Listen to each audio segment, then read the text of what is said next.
बहुत बेटियों की तारीफ हुई। उसके बाद शंकर जी आए, उन्होंने भी बेटियों पे शेर सुनाया।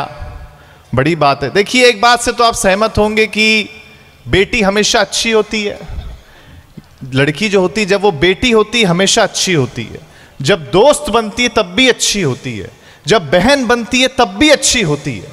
पता नहीं पत्नी बनने के बाद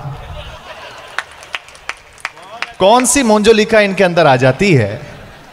हाँ, ऐसा ही है। लेकिन मैं, जैसा मेरा परिचय दिया गया, मेरे बारे में बताया गया, हास्य का कवियों, कोई टेंशन लेना नहीं। 10-15 मिनट आपके बीच में हूं, और जितनी भी देर मैं यहां पर हूं, आपका सिर्फ ध्यान चाहता हूं और कुछ नहीं चाहता हूं। हमारे पास कोई यंत्र तंत्र नहीं है, कोई तबला ढोलक पेटी नहीं है, केवल हमारे शब्द हैं। हम हमारे शब्द से आप तक पहुंचने की कोशिश करेंगे, और जहां बात आप तक पहुंचे, आपकी प्रतिक्रिया मिलती रहे, क्योंकि यह दो तरफा मामला होता है। बात यहां से कही जाती है, वहां से सुनी जाती है, सराही जाती है, तब यहां से दूसरी बात कही जाती है। तब मैं पहली 4 पंक्तियां सुनाता हूं कि तुमको मिल सकता है हमसे बेहतर। अब थोड़ी देर के लिए अपने आप को भूल जाइए और मेरी हास्य की दुनिया में आइए, क्योंकि देखिए, सब आदमी धन के पीछे तो तब तक भागता है जब तक उसका निधन नहीं हो जाता है। वाह। मुझे याद है, एक बहुत बड़े बादशाह की मौत हुई। ध्यान से सुनना, और बात अच्छी लगे तो आगे से लेकर पीछे तक तालियां बजाकर मुझे बताना, मुझे लगना चाहिए आप सुनने के लिए तैयार हैं। एक बहुत बड़े बादशाह की मौत हुई। वो अपनी पत्नी के लिए 1000 करोड़ रुपए छोड़ के मरा। उसकी पत्नी ने घर के नौकर से शादी कर ली। उस दिन नौकर ने कहा कि मुझे अब तक ऐसा लगता था कि मैं मालिक के लिए काम करता हूं, आज समझ में आया मालिक मेरे लिए काम करते थे। वाह वाह वाह वाह वाह वाह। सुनाता हूं कि तुमको मिल सकता है हमसे बेहतर, हमको मिल सकता है तुमसे बेहतर, लेकिन तुम और हम दो घर मिल जाएं तो कुछ और नहीं हो सकता फिर इससे बेहतर। वाह वाह, बहुत अच्छा भाई रोहित जी, बहुत अच्छा, बहुत अच्छा है। लेकिन अद्भुत है बात तो। खैर, बिहार अपने आप में अद्भुत प्रदेश है। जब जब हम आते हैं हमें बहुत अच्छा लगता है। हाँ, मतलब अगर बिहार में सुना दिया जाए, बिहार का आदमी अगर किसी को सुन ले, उसको भी पद्मश्री पुरस्कार दिया जा सकता है। हाँ, यहां सुनाना बहुत कठिन काम है। हमें आदरणीय सभापति जी बता रहे थे, हमें जब इनके घर थे, बोले एक प्रवचन करता है, उन्होंने प्रवचन में कहा कि देखो, जो इस जन्म में नर है वो अगले जन्म में भी नर ही होगा, और जो इस जन्म में नारी है वो अगले जन्म में भी नारी ही होगी। इतना सुनते ही एक बूढ़ी अम्मा उठ करके जाने लगी। तो प्रवचनकर्ता ने रुकाया और पूछा, अम्मा बीच प्रवचन में उठ के क्यों जा रही हो? अम्मा ने जो जवाब दिया बड़ा अद्भुत था, उस पर आपकी तालियां मिलेंगी। प्रवचनकर्ता ने रुकाया और पूछा, अम्मा बीच प्रवचन में उठ के क्यों जा रही हो? अम्मा ने कहा, महाराज जी, जब अगले जन्म में भी पूड़ियां ही तलनी है तो प्रवचन सुन के फायदा क्या है यार? बिना फायदे के आप लोग किसी को सुन लो, संभव है? वाह वाह, संभव ही नहीं है। मतलब अद्भुत मामला। अभी हम आ रहे थे, कार हमारी चल रही थी, हम जिस भी प्रदेश में होते हैं, जिस भी शहर में होते हैं, मान लीजिए अगर कभी ड्राइवर हॉर्न बजा दे तो सामने जो गाड़ी वाला होता है वो हट जाता है, वो रास्ता देता है। आपके यहाँ ऐसा नहीं है। हमारे ड्राइवर ने हॉर्न बजाया, आगे पीछे मुड़ के देख रहा, बोले बजाया कौन है? इतनी हिम्मत किसकी हो गई? फिर दिनेश बावरा जी गोरखपुर से आते, इन्होंने ड्राइवर को समझाया, बोले भाई ये बिहार है, रहने दे, कट्टा उट्टा निकाल लिया, मुश्किल हो जाएगी। अद्भुत मामला है आप लोगों का। मतलब बता रहे थे मुझे सुनील जोगी जी, बहुत वरिष्ठ कवि, आज इनको सुनिएगा, आप बहुत आनंद देंगे। बहुत साल से बिहार आ रहे हैं। इन्होंने बताया, बोले एक बार का सच्चा किस्सा है रोहित, तुमको बताऊं, बिहार को हल्के में मत लो। हाँ, मैंने कहा क्यों? बोले यहाँ के एक लड़के ने अपना आईफोन बेच करके कट्टा खरीद लिया। मैंने कहा फिर क्या किया? बोले कट्टा दिखा दिखा के 10 आईफोन जमा कर लिया। तो जो हर चीज संभव है आपके लिए। लेकिन मैं एक कविता आपको सुनाता हूं।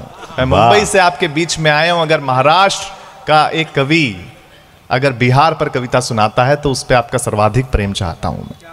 तब मैं सुनाता हूं कविता, सुनिए और आपका आशीर्वाद चाहता हूं कि थका नहीं है राज्य कभी ये।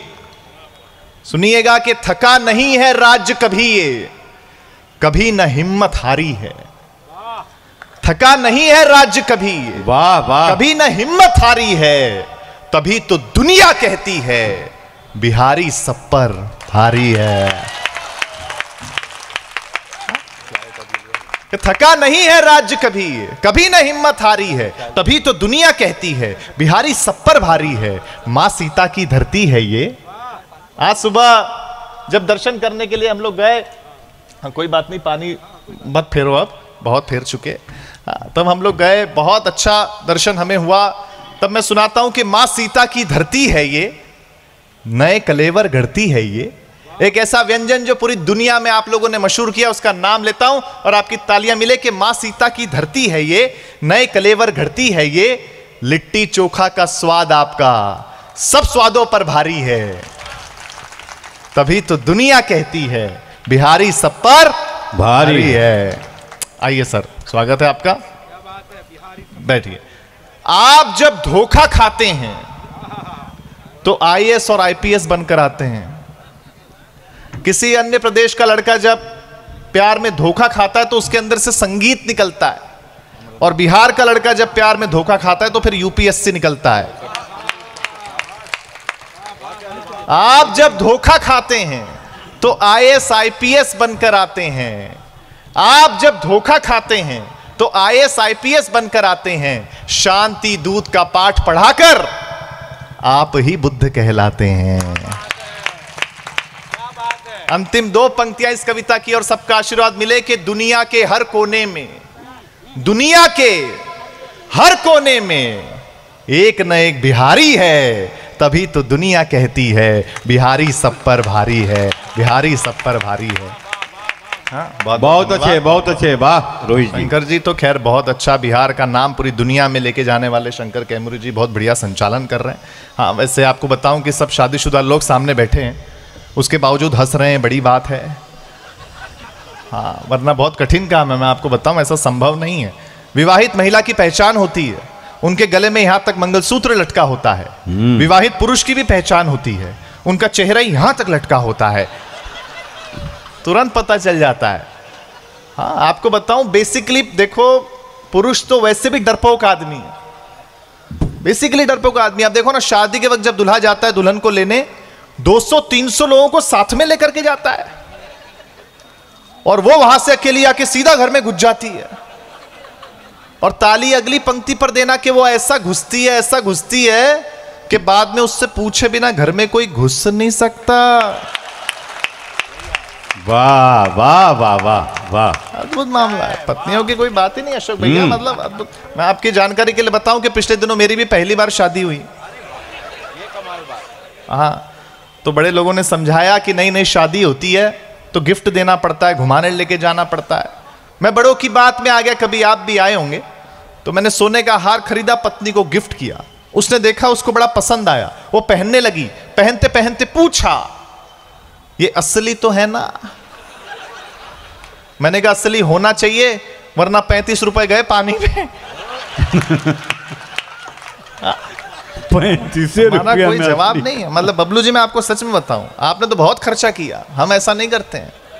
हाँ, मतलब मेरी पत्नी ने कहा कि तुम पूरी दुनिया घूमते हो, मैं घर में बैठी रहती हूँ, मुझे घुमाने लेके चलो। बात पहुंचे तो बताना, बहुत बारीक बात कहने जा रहा हूं। पत्नी पीछे पड़ गई, बोले घुमाने लेके चलो, घुमाने लेके चलो, घुमाने लेके चलो। मैं उसे शमशान घाट पे ले गया। वो बोली कैसी जगह ले आए हो? मैंने कहा, अरे पगली, लोग मरते हैं आने के लिए।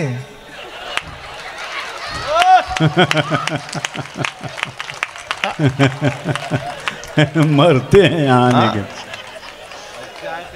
लेकिन पत्नी होती है, गुस्सा हो गई। फिर मैंने उससे कहा, तू चिंता मत कर, अपनी शादी की 10वीं एनिवर्सरी पर मैं तुझे अंडमान एंड निकोबार आइलैंड ले जाऊंगा। वो बड़ी खुश हो गई, बोले अच्छा, और 25वीं पर? मैंने कहा लेने आऊंगा मैं। हाँ, मतलब, लेकिन आज मुझे सच में आदरणीय देवेश जी बहुत प्यार करते हैं। हम तो इनके घर, एक अच्छी बात मुझे ये लगती है, इसलिए नहीं कि आज के कार्यक्रम के आयोजक हैं इसलिए मैं कह रहा हूं।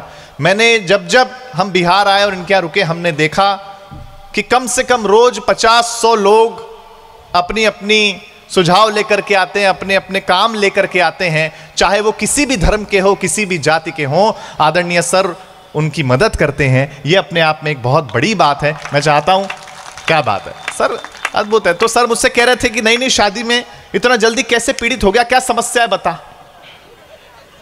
मैंने कहा सर क्या करूं, मेरी पत्नी हर दूसरे दिन पैसे मांगती है, 5,000 रुपए दो, 10,000 रुपए दो। तो उन्होंने पूछा, बेटा तेरी पत्नी इतने पैसों में करती क्या है? मैंने कहा मुझे क्या पता, मैंने कभी दिए ही नहीं। हाँ, अपने को क्या पता। लेकिन मैं आपको बताऊं, देखो पति और पत्नी का रिश्ता भी ना सर कांग्रेस और बीजेपी जैसा ही होता है। हाँ मतलब हमारे घर में भी वही हालत है। तो मेरी पत्नी भक्त है, तो मैंने एक दिन उससे कहा, देख यार तू चिंता मत कर, आज के बाद मैं तुझे लड़ाई का कोई अवसर नहीं दूंगा।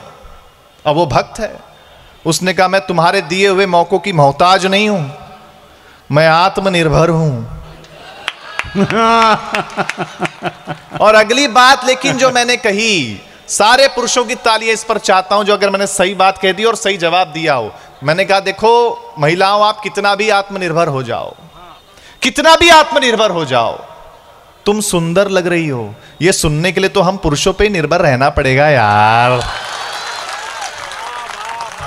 बहुत अच्छे, बहुत अच्छे। हाँ? वाह। मैं तो सच में महिलाओं का बहुत सम्मान करता हूं, बहुत सम्मान करता हूं, क्योंकि महिलाओं को आप जो भी कुछ दें बदले में आपको ज्यादा लौटाती। जैसे आप इन्हें मकान दें, ये आपको घर करके देती हैं। आप इन्हें अनाज दें, ये आपको भोजन बना करके देती हैं। आप इन्हें मुस्कुराहट दें, ये आपको अपना दिल दे देती हैं। हाँ, मतलब आप महिलाओं को जो भी कुछ दें बदले में आपको ज्यादा ही लौटाती हैं। तो यदि हम इन्हें कोई छोटी मोटी तकलीफ दें, ताली कम बजा रहे हो आप, एक बार जोरदार तालियां बजाओ। मैं अंतिम रूप से कविता सुनाता हूं। बहुत अच्छे, अंतिम रूप से मैं कविता छोटी सी सुना देता हूं, सीमित समय है। बहुत अच्छा लगा आपके बीच आके। वैसे मैं आपको बताऊं, मैं बहुत कॉन्फिडेंस वाला कवि हूं। हाँ, बहुत कॉन्फिडेंस वाला कवि हूं सर मैं। आज पे फिर भी बहुत लोग हैं। पिछले प्रोग्राम में केवल एक श्रोता बैठा था सामने, मैंने 2.5 घंटे सुनाया। फिर मैं उतर के उसके पास गया, मैंने कहा नमस्ते भाई साहब, लगता है आप मेरे बहुत बड़े फैन हैं। वो बोला फैन मैंने कुछ नहीं, मैं तो माइक वाला हूं। तू खत्म करे तो मैं लेके चलूं। मैंने आपको हंसाया, लेकिन अब अंतिम 1 मिनट में आपका मांगता हूं, मैं कविता सुनाना चाहता हूं आपको। और मुझे पूरा भरोसा है कि आप बहुत अच्छे से कविता सुनेंगे। बहुत वायरल हुई, करोड़ों मोबाइल तक ये पहुंची, लेकिन मैं आज लाइव अगर आपके बीच में सुना रहा हूं तो मुझे आपका आशीर्वाद, आपका प्यार चाहिए। सुनिए। हम लोगों ने बहुत तरक्की कर ली, हम लोगों ने देखिए बड़े बड़े घर ले लिए, बड़ी बड़ी गाड़ियां ले ली, हम अच्छी जगह वेकेशन पे जाते हैं, लेकिन हमने बहुत कुछ खो दिया है। और क्या खोया है मैं वो बताने की कोशिश कर रहा हूं, और आपकी तालियां, आपका आशीर्वाद मांगता हूं। सुनिए कि जब हम अनपढ़ थे तो हम गांव में रहते थे। सुनिए कि जब हम अनपढ़ थे तो हम गांव में रहते थे, हम पढ़े लिखे हो गए तो तनाव में रहते हैं। जब हम अनपढ़ थे तो अंधेरे में रहते थे, बिजली नहीं होती थी उस वक्त। महसूस करिएगा अगली पंक्ति पर, जब हम अनपढ़ थे तो अंधेरे में रहते थे, हम पढ़े लिखे हो गए तो लोगों को अंधेरे में रखने लग गए। जब हम अनपढ़ थे तो पैसा परिवार के एक मुखिया के पास होता था। जॉइंट फैमिली कल्चर से आए हुए लोग हैं हम। जब हम अनपढ़ थे तो पैसा परिवार के एक मुखिया के पास होता था और सब सुखी होते थे। हम पढ़े लिखे हो गए तो आज पैसा सबके पास है, लेकिन सुखी कोई नहीं है। वाह वाह वाह वाह। 3 जनरेशंस यहां बैठी हुई हैं। आखिरी पंक्ति सुना करके अपना स्थान लूंगा। आपको लगे अगर रोहित शर्मा ने सीमित समय में अच्छा काव्य पाठ किया हो तो मुझे तालियों से विदा करना। डिजिटल वर्ल्ड है, डिजिटल दुनिया है, डिजिटल क्रांति है। तब सुनाता हूं कि अनपढ़ों ने हमें दिया बहुत कुछ है, लिया कुछ भी नहीं है। सीतामढ़ी के बड़े लोगों, आशीर्वाद चाहता हूं कि अनपढ़ों ने हमें दिया बहुत कुछ है, लिया कुछ भी नहीं है। हम वो आखिरी पीढ़ी हैं साहब जिनकी माओ का सोशल मीडिया पे अकाउंट ही नहीं है। बहुत बहुत धन्यवाद।